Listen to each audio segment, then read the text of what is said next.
Welcome back to the studio. I have Paul and Joe that were analysis this morning. They were doing a great job. I could finally hear it because in the last couple of years, like I've been saying, we've been upgrading and upgrading, and communication is getting better also. So I've been hearing some of the analysis that Paul and Joe have been doing. I want to ask you guys about the highlights from this morning. We saw 7 cores, 5 different nationalities. 3 UK cores to end up with. Maybe first for you, Paul, in terms of the music ensemble that you saw, that you heard, what was your highlight of this morning? Wow, I was really impressed by the Bassana, the Italian group. First one on? The first one on, I think, overall strong, but musically, I really enjoyed Jong Holland. Jong Holland. That sound, that was really balanced. I'm not saying that that's the best brass, but balance-wise, brass-wise, arrangement-wise, that was really sweet. That made it to be a highlight for you. For this me, it morning. was. Okay. Visually, Joe, what was your highlight of this morning? I'd have to say, without doubt, the storm cloud effect that Cadence created with the sheet that went over, and then particularly with the subtle white silks that came out after that to signify almost like the storm's finished and the sun's come out and there's new hope. That was most definitely a big highlight, and one for the crowd as well, because it really did elicit a big response from them. Great.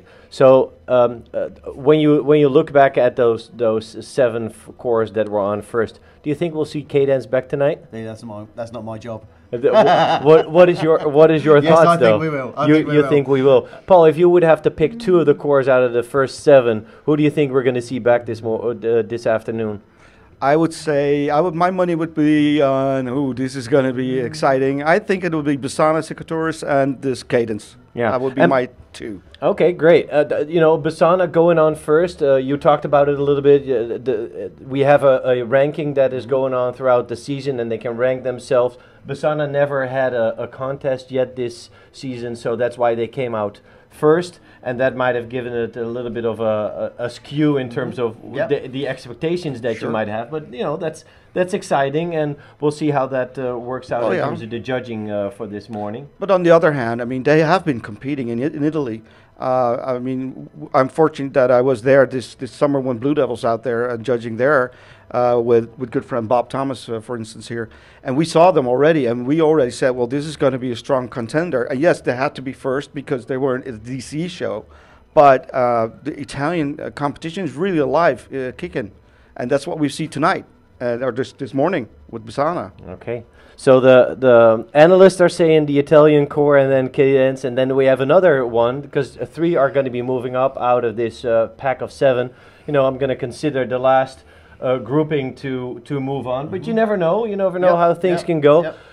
Really interesting was that in these 7, 5 cores were here for the first time, Joe. Absolutely fantastic, wasn't it? And we refer to it over and over again that cores are just want to take part in this, and as that's what this activity should be. It should be a merging cause that are growing through their national organisations and then pushing on into European championships and European competition. And it's fantastic to see that we've got that future of drum corps well and truly solidified at that end. It's fantastic to see. Great, yeah, and that's something that we're going to be talking about Indeed. during this break a little bit more, the future of drum corps. Before we do that, we have 6 more cores coming in the Premier class. 3 of those cores have been here every single DCE final. So where you see that before the break there was a lot of new guys, now the next block that is coming up after the break is going to be a lot of guys that are more experienced, the teams that have been around for quite a long time.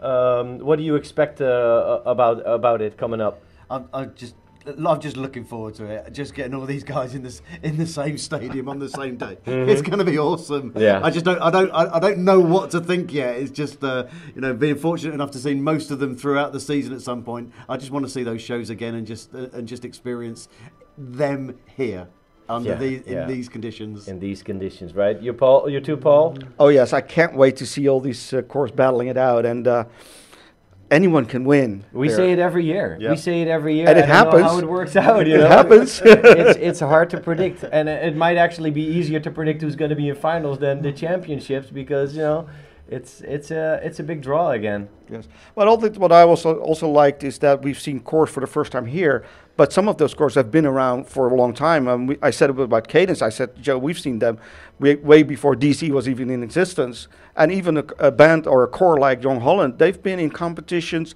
looking at this type of competition for a long time. So they're not new kids on the block, but they're new today. They're new today, but yeah. they've been part of that history and now the future. Yeah, and I did a couple of interviews on the field. Michelle did a couple. You can see in their eyes how thrilled they are just to be here. So it's fantastic. I think it's not that you just see it in their eyes. We can hear what's going on, like you can hear us. You can hear it in their voices how excited they are to be here. It's it's just a great thing to experience. It's wonderful. And Paul and Joe have been saying it. We have the Twitter feed going on. You might have actually seen some blocks in the screen where we're talking about what you have been posting on Twitter. So we're hoping that more and more things are going to be coming in through hashtag DCE 2015. And also want to talk a little bit about the patreon.com. This webcast is free. There's a lot of costs involved, and we're trying to keep it free for people to watch throughout the next upcoming years. But again, the costs continue to increase to bring you this quality of webcast. So if you can spare some money, if you want to donate, if you feel that this is a thing that we need to keep going, go on to patreon.com, type in drumcore in the keywords or /drumcore Europe will get you there also, and you can donate some money. We're at $528 or $38 actually this morning, so we're hoping to raise some money to keep it going for next year. We're all volunteers, so don't worry, we don't take any of the money. It's all going through these microphones and the ears. And the ears. I want to talk about what's coming up next. Liberty. You talked to Dill Willis, who is one of the main people at Liberty, and a beautiful video, I just watched it earlier today, is coming up about you or about him interviewing by you. Can you just introduce that video before we show it, Joe? Of course I can. It's not a problem at all. Dale and I sat and we met, and we just sat on. It was a lovely sunny day, and we just sat and we just chatted about recruitment, retention, what keeps kids interested, and it was as much to.